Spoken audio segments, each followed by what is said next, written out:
Pada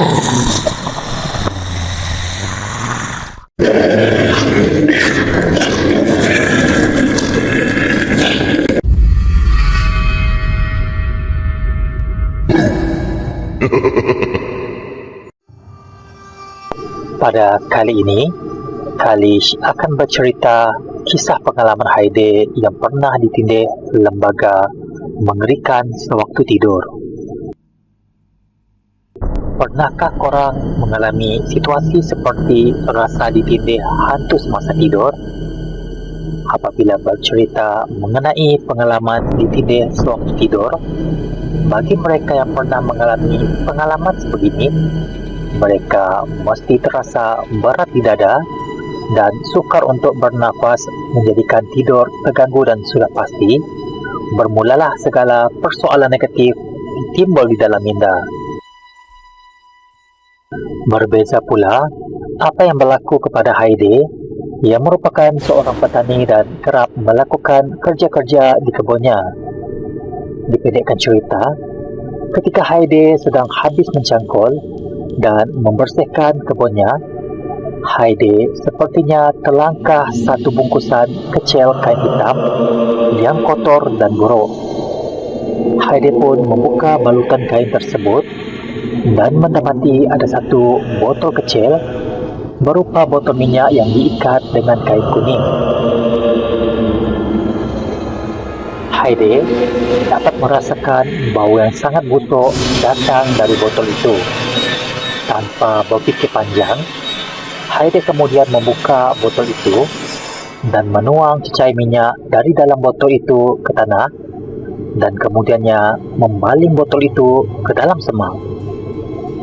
Oleh kerana hari sudah senja, selepas itu Haide pun beredar pergi dari situ dan kembali ke rumahnya yang tidak jauh dari kebunnya.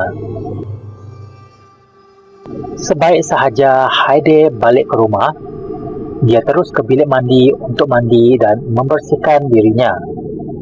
Maka bermulalah peristiwa aneh yang berlaku, di mana Haide telah diganggu oleh satu sosok lembaga yang sangat menakutkan. Berbalik kepada kisah Haide, selepas mandi, Haide ke bilik tidurnya untuk tidur setelah penat membanting tulang di kebun.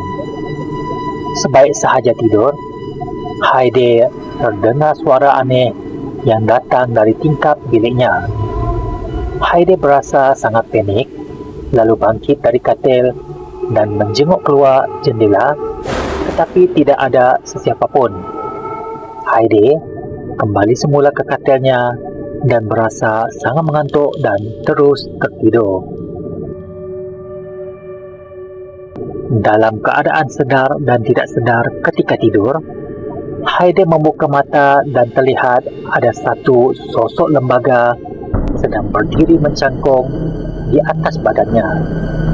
Dan pada ketika itu, Haide cuba bangkit, tetapi kudratnya terasa sangat lemah dan tidak dapat menggerakkan badannya.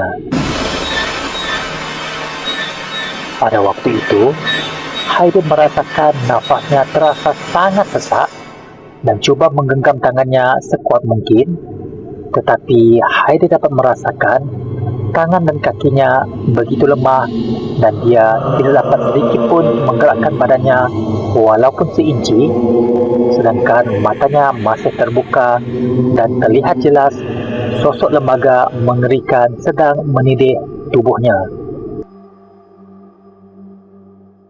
Wajah makhluk itu sangatlah hodoh dan kepala tengkorak yang kelihatan menonjol. Mata terkeluar dan tangan makhluk itu menyentuh wajah Haide yang ketika itu masih seperti koma dan cuma hanya dapat membuka mata.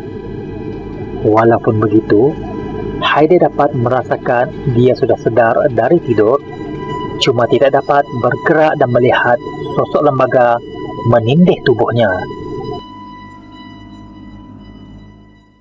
Oleh kerana berasa nafasnya semakin sesak, Haide cuba menjerit tetapi suaranya juga tidak terkeluar dan dia hanya mampu melihat makhluk itu ketawa kerana tahu Haide sedang sedaya upaya untuk melawan, tetapi tidak dapat berbuat apa-apa seperti tubuhnya telah diikat. Walaupun begitu, Haide tidak mengaku kalah. Dia terus membaca surah-surah yang terlintas di dalam mindanya dan membaca di dalam hati sambil berdoa agar dibukakan ikatan tubuhnya supaya dapat menggerakkan badannya. Waktu itu, Haide melihat makhluk itu kelihatan seperti kepanasan dan terus melompat dari tubuh Haide. Makhluk itu kelihatan agak marah dan coba menerkam tubuh Haide. Tetapi oleh kerana ayat-ayat Al-Quran yang dibaca Haide di dalam hati menyebabkan makhluk itu tercampak ke belakang ketika ingin menerkam Haide yang sepertinya ada satu perisai yang melindungi tubuh Haide. Haide meneruskan bacaan ayat-ayat suci Al-Quran seperti Al-Fatihah, An-Nas, Al-Falaq, Al-Ikhlas dan sebagainya, dan sepertinya Haide dapat merasakan jari jemarinya mulai dapat bergerak dan menggenggam. Dan lama-kelamaan, tenaganya semakin pulih dan Haide terus terjaga dan menyebut Allahu Akbar. Makhluk tersebut melihat Haide yang kembali terjaga, terus berlari dan menghilangkan diri. Haide yang terjaga kelihatan berpeluh sambil bernafas dengan kencang. Haide terus mengelap peluh di dahinya dan terus mengambil wuduk dan mencapai sejadah untuk solat maghrib. Selepas selesai menunaikan solat maghrib, Haide berkata mungkin dia letih dan terus terlelap dan tidur di waktu senja menyebabkan dia diganggu jin. Sebab kalau diikut nasihat orang-orang tua, jangan sesekali tidur di waktu senja. Haide selepas itu menceritakan kepada istrinya bahawa dia seperti ditindih oleh hantu ketika sedang tidur di waktu senja. Tetapi istrinya hanya tertawa dan berkata bahawa Haide cuma penat bekerja di kebun dan terkena sleep paralysis. Walaupun begitu, Haide menatap wajah istrinya kerana dia sempat berfikir mungkinkah dia diganggu oleh makhluk itu tadi disebabkan dia terjumpa dan membuka botol berbalut kain kuning yang dijumpainya di kebun petang tadi.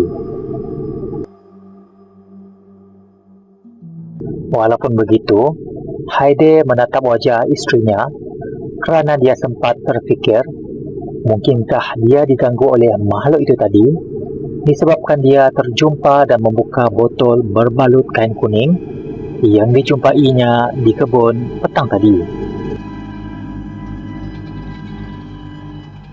Walaupun begitu, ia adalah pengalaman yang dilalui oleh Haide yang pernah ditindih lembaga yang mengerikan. Mungkin ramai lagi yang pernah mengalami pengalaman yang sama ditindih hantu. Adakah benar ini adalah sleep paralysis ataupun gangguan makhluk jin? Hanya Allah Subhanahu wa Ta'ala sahaja yang mengetahuinya. Wallahu a'lam bishawab.